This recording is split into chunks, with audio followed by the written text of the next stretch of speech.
खुलुमबाय रायजोफोर नोंथांमोन बयखौबो फिन खनसेबाव आंनि बे मोनसे गोदान भिडिअ बनायनाय थाबाय आसा खालामो नोंथांमोन बयबो मोजाङै दङ होननानै दिनै बे समाव नोंथांमोन मोनसे गोदान आपडेट लानानै फैदों दायो दासान्दि बिटिसिनि गंबा डिस्ट्रिक्टआवबो पिएमएवाइजि न'नि थाखाय सार्भेया सोलिगासिनो दङ सार्भेनि लास्ट डेट आरो जब कार्डनि प्रब्लेम बे गासैखौबो जों बे भिडिअजों सावरायगोन गिबियावनो पिएमएवाइजि न' सार्भे खालामनायनि लास्ट डेटआ दिनै नाथायब्ला माने दिनै जोबनाय नङा मानोथो होनब्ला गोबां बिदि जायगायाव गोबां बिदि सार्भे खालामनो बाखि दंजोबो आरो दिनै बे सानसेयावहाय कमप्लिट खालामनाया माने पसिबल नङा न' मोनसेयावनो सार्भे खालामनायाव खमानो 10 मिनिट 15 मिनिट बा 20 मिनिट बेफोरबायदि लायो आरोना बेखौ नायब्ला जोङो दिनै लास्ट डेट जानाय नङा होननानै जों हमना लानो हायो आरो बिनि लास्ट डेटआ बारायनायनि आसा दङ दा खोथाया जाबाय नोंथांनियाव मा डकुमेन्ट्स थानांगोन नोंथांनियाव थानांगोन आधार कार्ड बेंक पासबुक लोगोसेनो जब कार्ड आरो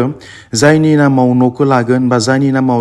लिस्टआ जानानै फैदों नोंथांमोना बे मानसिनि नामावनो नोंथांमोना आधार कार्डखौ होनांगोन आरो लोगोसेनो आधार कार्डखौ होनायजों लोगोसेनो जायनि नामाव आधार कार्ड दङ बे मानसियाबो माने थानांगोन मानो होनब्ला बेवहाय एप्सआवहाय बिनि फेसखौ माने रिड खालामनाय जागोन आरो जुदि जायनि नामाव आधार कार्ड मानसिया गैया आरो गुबुन मानसिया जुदि बेवहाय गसङो होमबानिया माने बे टटेलि फेसखौहाय स्केन खालामनानै माने नट मेटसिं होननानै बियो हारसिंनो रेजेक्ट थांगोन बिदिब्ला रायजोफोर खोथाया बेसो जायनि नामावनो माने नोंथांमोना न'खौ लागोन बिनि नामावनो नोंथांमोना आधार कार्डखौ होनांगोन बेजों लोगोसेनो जब कार्डआ बिनि नामावनो जानांगोन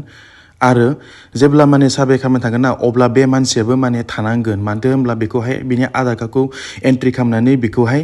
बिनि फेसखौ माने स्केन खालामनाय जागोन बे समाव गोबां मानसिनि गोसोआवहाय गोबां सोंलु जानायखौ जोङो नुनो मोन्दों सिगाङाव आङो न' मोनबाय जोंहा खिन्थु न'खराव बिदा फंबाय साथाम साब्रै दङ बिसोरो दायो मोनगोन ना मोनला बे गासैबो कुइसनफोरखौ जोङो जानायखौ नुनो मोन्दों नाथायब्ला रायजोफोर नोंथांमोननि न'खराव बिदा फंबाय सानै साथाम दङब्लाबो आरो नोंथांमोना जुदि जब कार्ड मोनसेयावनो जुदि सिगां थांनाय दिनफोरावहाय नोंथांमोना जुदि जब कार्ड गांसेयाव जुदि एन्ट्रि खालामनानै लाबायब्ला नोंथांमोना दायो न' मोनला मानोथो होनब्ला आधार बेस जानायखाय नोंथांमोना मोनसे जब कार्डआव एन्ट्रि खालामना लादोंबोला बे गासैबो माने नोंथांमोननि न'खरावहाय न'खौ सरकारि न'खौ मोनखाबाय बेफोरबायदि होननानै बेवहाय अट'मेटिक माने एप्सआव बेखौ श' खालामगोन आरो एक्सेप्ट खालामनाय नङा नोंथांमोना न'खौ मोनगोन जुदिहाय नोंथांमोना जुदि न'खराव बिदा फंबाय साथाम दङ आरो जब कार्डआबो जुदि आलदा गांथाम जुदि दोङोब्ला नोंथांमोना न'खौ मोनगोन आरो दायो बे समाव जों बेखौबो नुनो मोनदों जे गोबां बिदि पार्टि लानानै नोङो उमुक पार्टि नोङो तामुक पार्टि होननानै माखासे मानसिफोरा बिदि सार्भे खालामनायखौ जोङो नुनो मोनाखै एक्सुवेलि ना बेखौहाय माने बिटिसि गभर्नमेन्टआ होआखै बियो टटेलि माने बे न'आ पिएमएवाइजि न'आ नोंना सेन्ट्रेल फान्डसो बिनिखायनो जायफोर नोंथांमोननि न'खराव जुदि दासिमबो जुदि सार्भे खालामनो थाङाखैबा नोंथाङा गोरिब आरो नोंनियाव जुदि सिगां थांनाय दिनफोराव जुदि न' मोनाखैब्ला नोंथांमोना गावबा गावनि डेभेलपमेन्ट ब्लक अफिसाव थांनानै नोंथांमोना बिडिअखौ लोगो हम आरो बिडिअखौ लोगो हमनानै गांसे एप्लिकेसन हो मानोथो होनब्ला नोंथांनि बे न' मोननो गोनां न'खौ रावबो पार्टिया बिदि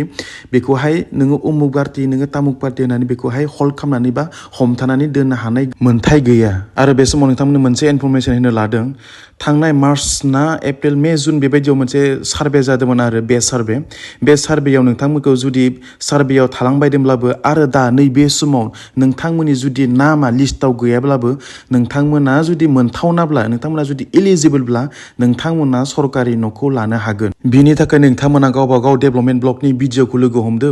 आरो बिडिअआ नोंथांमोननि न'खराव जिआरएस बा जिपिसिखौ सार्भेनि थाखाय नोंथांमोननि न'खराव थिनहरगोन आरो रायजोफोर जुदि नोंथांमोना जुदि सरकारि न' नांगौब्ला job card bank passbook Aadhaar card बे थाथारनांगोन दे नोंथांमोननि आखायावहाय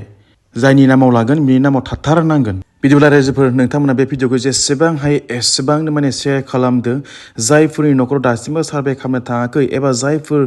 सुबुंफोरा मोनथावगौ जाहाथे बिथांमोना बे न'खौ मोननो हानाय बायदि लोगोसेनो नोंथांमोना माबाफोर कुइसन दङब्ला कमेन्ट सेक्सनाव कमेन्ट हरनानै सोंहरनो हागोन आं सेस्था खालामो जे गासैबो माने कमेन्टनि फिननायखौ होनो थाखाय आरो बिदिब्ला रायजोफोर नोंथांमोना जायफोर आंनि बे चेनेलाव गोदान नोंथांमोना गिबियावनो बे चेनेलखौबो साबसक्राइब खालामनानै लादो बेबायदिनो माखासे गोदान आपडेट मोनबाय थानो थाखाय